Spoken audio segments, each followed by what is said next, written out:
Olá pessoal, hoje nós vamos dar continuidade ao desenvolvimento do capitalismo no Brasil. Como vimos anteriormente, a primeira fase do capitalismo moderno foi de 1808, com a abertura dos portos, até a promulgação da abolição dos escravos. Hoje nós vamos discutir a segunda fase, que foi chamada pelo sociólogo Florestan Fernandes de capitalismo competitivo, que vai de 1888 até 1950. É o momento da consolidação da vida urbana no Brasil, esse período. Vamos lembrar que já havia uma pressão interna e principalmente estrangeira para se acabar com a escravidão no Brasil. O Império, então, teve que tomar medidas como a Lei de Eusébio de Queiroz, Lei do Ventre Livre, Lei dos Sexagenários, até se chegar à Lei Áurea. Lembrando que escravo não consome, e o Brasil estava em transformação capitalista. Essa complexidade precisava ser encerrada. Capitalismo precisa de consumidores. Aí, com o fim oficial da escravidão, o Brasil se torna um país com modo de produção capitalista com assalariamento. Aí surge um novo período do mercado competitivo, seja na produção ou no consumo. Vejam por que o capitalismo competitivo nesse período. Lembrando que a monarquia cai em 1889 e dá lugar à república. Só que uma coisa permaneceu: as elites agrárias continuaram controlando o Estado.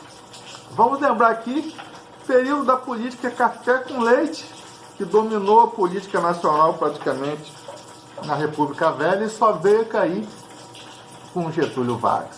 O que seria política café com leite, se não uma troca de poder entre as oligarquias mineiras, as grandes produtoras de leite, e as oligarquias paulistas, grandes produtoras de café?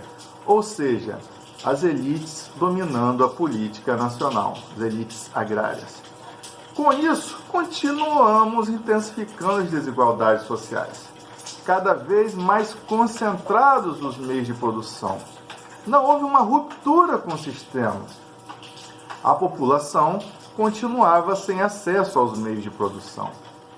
É justamente o setor cafeeiro, responsável naquele período pelo grande PIB brasileiro, que vai diversificar seu capital para o setor industrial.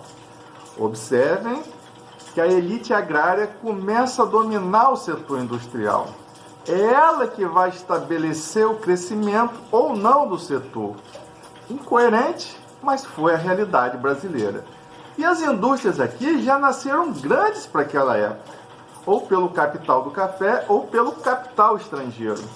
Com isso, diferente da industrialização dos países desenvolvidos, que nasceram pequenos e foram se desenvolvendo, no Brasil foi ao contrário. A indústria já nasce grande e com dependência econômica e tecnológica externa. O café, então, sendo o propulsor dessa economia, era necessário criar a indústria de bens de consumo para atender tanto os assalariados desse setor cafeeiro, como dos outros setores que surgiam. A crise de 29 vai levar o mundo a uma crise global e nosso café vai suportar os primeiros anos da década de 30 e vai também entrar em crise, dando mais autonomia à indústria, só que a elite agrária continua travancando a indústria brasileira. Só lá durante a Segunda Guerra Mundial, no período de Getúlio Vargas, se consegue implantar no Brasil uma indústria de base com capital estrangeiro, numa negociação internacional para a implantação da Companhia Siderúrgica Nacional em Volta Redonda, que é conhecida como a Cidade do Aço, fica aqui no sul do estado do Rio de Janeiro. Outro indicador emergente no governo Vargas foi a carteira de trabalho. Foi oriunda de muitos conflitos, negociações entre capitalistas e trabalhadores. Não foi dada de mão beijada. E a carteira de trabalho é a garantia de direitos e deveres, tanto para os trabalhadores quanto para os patrões. E outro elemento fundamental que a gente tem que ter em mente para entender esse período desse capitalismo competitivo é a vida urbana cada vez mais consolidada. Mesmo que naquele momento histórico ainda tivéssemos a maioria da população no campo, inicia-se um forte processo urbano. E finalizando esse período, podemos dizer que esse capitalismo competitivo se deu de forma dependente do capital externo. E esse capital que veio lá de fora pôs diversas filiais aqui na mesma velocidade que eram criados lá fora.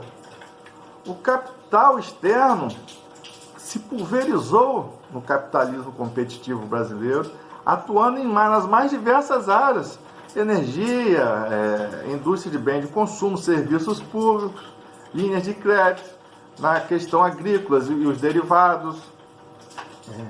Estávamos nos tornando uma sociedade urbano-comercial de massas, e isso era vantajoso para eles. E esse capital externo ainda recebia vantagens econômicas. E tudo isso vai culminar na próxima etapa do capitalismo no Brasil, que será o capitalismo monopolista. E esse monopólio não se dará de forma interna, pelo contrário, ele virá de fora para dentro. Então, essa dinâmica desse período do capitalismo competitivo, a gente vai ver que muito do capital externo está aqui, e isso tudo vai dinamizar o capitalismo monopolista, tanto lá fora como aqui no Brasil. Por isso que eles, como que eu vou dizer, intensificam e promovem esse capitalismo competitivo, e muitas vezes com subsídios do próprio poder público. Ok? Então essa foi a segunda fase do capitalismo no Brasil, o capitalismo competitivo.